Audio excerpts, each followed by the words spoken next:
Hello viewers, welcome back to Up to Date YouTube channel. This is your channel and today we are going to watch Meyyazhagan. It's a beautiful emotional movie taken by the director of 96 movie, Prem. He's a cinematographer plus director, but this movie is not done the cinematography, he just directed. It's a very good movie acted by Karthi and Arvind Sami. So I'm going to watch that movie. Let's watch it and let's review it and give the comments later, okay? Thank you.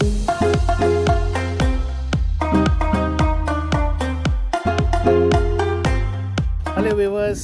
So இந்த எபிசோடில் director writer frame எடுத்த ரெண்டாவது படம். முதல் படம் 96னு ஒரு beautiful love ஸ்டோரின்னே சொல்லலாம். It's not about young love, it's about the middle age love. அது பார்த்தா பண்ணியிருந்தார். ரொம்ப எமோஷ்னலாக talking about the young love வந்து எப்படி வந்து பிற்காலத்தில் நம்மளை பாதிக்குது, அந்த பழைய காதலை பார்க்கும்போது எப்படி சந்தோஷப்படுறதுன்னு சொல்லியிருந்தார். அதே மாதிரி இந்த உணர்வு வந்து இந்த படத்தில் இரண்டு ஆண்களுக்கு இடையே ஏற்படுற ஒரு பாசம், அதுதான் ரொம்ப முக்கியம். ஆக்சுவலாக இந்த படத்தில் வந்து ஆண்கள் நிறைய பேர் ரொம்ப பாசமாக இருக்காங்கங்கிறத ரொம்ப அழகாக சொல்லியிருக்காங்க பிரேம். ஆக்சுவலாக இந்த படத்தை வந்து ஒரு கதையாக நாவலாக தான் எழுதியிருந்தார். அதுக்கப்புறம் இந்த நாவலை கார்த்தியை படிக்க சொல்லிட்டு கார்த்தி படிச்சுட்டு இதை வந்து மிஸ் பண்ணக்கூடாதுன்ட்டு படமாக எடுத்தார்.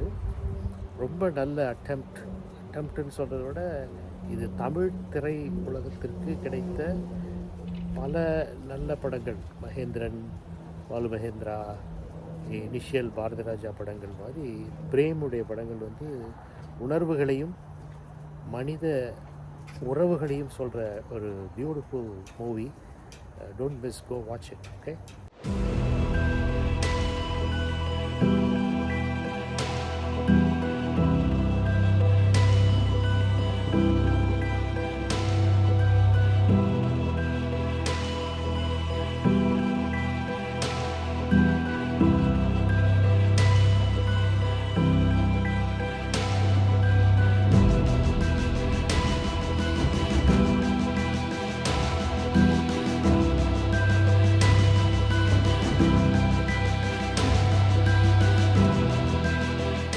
இந்த படம் வந்து இரண்டு ஆண்கள் அவங்களுடைய பாசம், அவங்களுக்குள்ள எமோஷன்ஸ், அதை பற்றின ஒரு படம் தான். 96 எப்படி ஒன் நைட்டில் நடந்ததோ அதே மாதிரி இதுவும் வந்து மோஸ்ட்லி ஒரே இரவில் நடக்கிற ஒரு கதை தான். இந்த படத்தினுடைய பேஸே வந்து ஒரு ரெண்டு ஆண்களுடைய கதை. ஒருத்தர் வந்து அரவிந்த் சாமி, அவர் வந்து அருள்மொழிவர்மன், ரொம்ப அருமையான பேர். ஆக்சுவலாக என்னோடய நேம் அதான். அருள்மொழிவர்மன் யாருன்னா ராஜராஜ சோழனுடைய உண்மையான பேர் வந்து அருள்மொழிவர்மன் தான். ஸோ இந்த படத்தில் அரவிந்த் சாமிக்கு அந்த பேர். அந்த கேரக்டர் வந்து சின்ன வயசில் அவங்களுடைய பெரிய ஒரு பங்களா இருக்கும். அந்த பங்களாவில் தான் அவங்க இருப்பாங்க. ஆனால் அவங்க அப்பாவுடைய சிஸ்டர் ஃபேமிலி வந்து சொத்தை பிரிக்கணுன்ட்டு ரொம்ப சண்டை போட்டு அந்த பங்களாவை அவங்க எடுத்துப்பாங்க. ஸோ பிகினிங் ஆஃப் த மூவியே இந்த அரவிந்த் சாமியோட சின்ன வயசு கேரக்டர் அவங்க ஃபேமிலி அந்த கிராமத்துலேருந்து அந்த பெரிய மாளிகை பங்களாலேருந்து காலி பண்ணிவிட்டு ஒரு லாரியில் போகிறது தான் இந்த movie beginning, okay? I am not going to do any spoiler here, but I am saying the introduction of Arvind Swamy character. அதனால் அந்த வீட்டு மேலே மிகப்பெரிய ஒரு ஈடுபாடு அந்த அரவிந்த் சாமி அருள் கேரக்டருக்கு.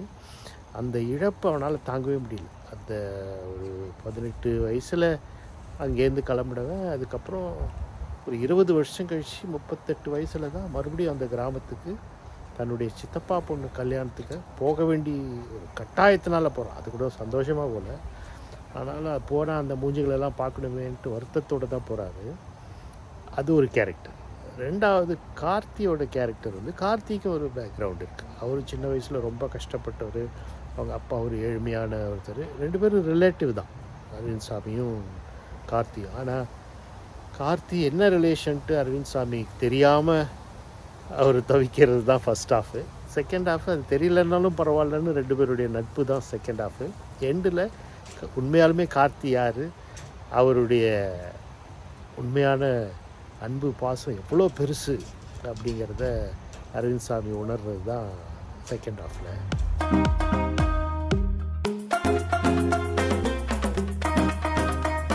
இந்த படத்தினுடைய எழுத்து இயக்கம் பிரேம் போடுறாங்க. ஆக்சுவலாக அதனோட எழுத்துக்கு பதிலாக உரையாடல்னு கூட போட்டிருக்கலாம். ஏன்னா செகண்ட் ஹாஃப் ஃபுல்லாக உரையாடல் தான். ஃபர்ஸ்ட் ஹாஃப்லேயும் உரையாடல் இருக்குது, நிறைய பேர் பேசிகிட்டு இருப்பாங்க. பட் செகண்ட் ஹாஃபில் ஒன்லி இந்த 2 கேரக்டர் தான் பேசிகிட்டு இருக்கோம். அது ரொம்ப அருமையான காட்சிகள். அதை நீங்கள் போய் பார்க்கணும். நிறைய கார்த்திக் பேசிகிட்டே இருப்பார். இந்த கேரக்டர் அரவிந்த் சாமி கேரக்டர் உட்காந்து பொறுமையாக அதை வந்து கேட்டுக்கிட்டே இருக்கிறார். ஸோ 2 பேர் ஆக்டிங்கும் வந்து போட்டி போட்டு நடிச்சிருக்காங்கன்னு தான் சொல்லணும். அவ்வளோ அருமையாக நடிச்சிருக்காங்க. இந்த கேரக்டர் உணர்ந்துட்டு அது எவ்வளோ பண்ணணுமோ அதுக்கு தகுந்தபடி பண்ணியிருக்காப்புல கார்த்திக். ரொம்ப சிறப்பாக இருந்தது அவருடைய நடிப்பும், அவருடைய வசன உச்சரிப்பும், பாடி லாங்குவேஜ். அப்படியே ஒரு தஞ்சாவூர் கிராமத்தா மாதிரி அப்படியே மாறிட்டார் கார்த்திக். இந்த படத்தில் எனக்கு ரொம்ப பிடிச்சது இன்னொரு விஷயம் என்னென்னா, அந்த வீடு சொன்னேன் இல்லையா, அந்த வீடு வந்து கும்பகோணம் பக்கத்தில் சாக்கோட்டை ரோடு வழியாக போனால் சிவபுரம்னு ஒரு கிராமத்தில், இப்போ அது டவுன் மாதிரி ஆயிடுச்சு, அங்கே இருக்கிற ஒரு பெரிய பங்களா மாளிகை மாதிரி இருக்கும். அந்த மாளிகைக்கும் எனக்கு ஒரு தொடர்பு உண்டு. ஏன்னா அது எங்களுடைய மாமாவோட மேன்ஷன், அந்த ஒரு பங்களா அப்படின்னே சொல்லலாம். அது வந்து ராமையா பிள்ளைன்னு எங்கள் தாத்தாவுடைய மிகப்பெரிய ஜமீன் மாளிகை அது. அங்கே தான் இன்னும் எங்கள் மாமா அங்கே இருக்கார், காளிதாஸ் அம்மணியத்தை அங்கே தான் இருக்காங்க. மிகப்பெரிய ஒரு ஃப்ளாஷ்பேக் இருக்குது எனக்கு அந்த வீட்டோட. நான் ஸ்கூல் படிக்கும்போது 5th to 10th வரைக்குமே கூட எல்லா லீவ்லேயும் அங்கே சம்மர் வெக்கேஷனுக்கு அங்கே போவோம். என்னோடய கசின்ஸ் எல்லோரும் வருவாங்க. எல்லோரும் நல்ல பாட்டு பாடி, அப்போவே நான் வந்து பலவரல் நிகழ்ச்சியெல்லாம் பண்ணுவேன், ட்ராமா ஸ்கிட்டெல்லாம் எழுதுவேன். அதெல்லாம் வந்து ட்ராமாலாம் பண்ணுவோம். எங்கள் பாட்டி சுலோச்சனா பாட்டி அப்படி சாம்பார் சாதத்தை உருட்டி எல்லோரும் கையில் கொடுப்பாங்க. ஸோ அந்த உணர்வுகள், உணர்ச்சிகள், அந்த ஒரு குடும்ப சொந்தங்களுடைய ஒரு பழகின சந்தோஷங்கள்லாம் ஒரு நாஸ்டால்ஜியா மாதிரி திரும்பி வந்தது எனக்கு. அதுதான் இது பல பேருக்கு கிடைக்கும் இந்த படம் பார்க்கும்போது. So you will enjoy the movie if you have gone to your village in your summer vacation. You can relate a lot to this movie too.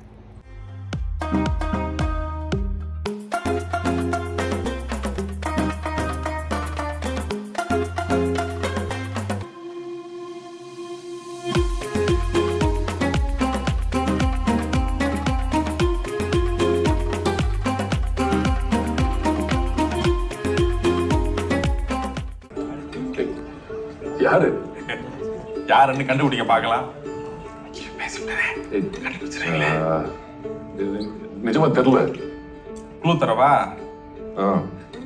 எங்க ஊரு நீடாமங்கலம்.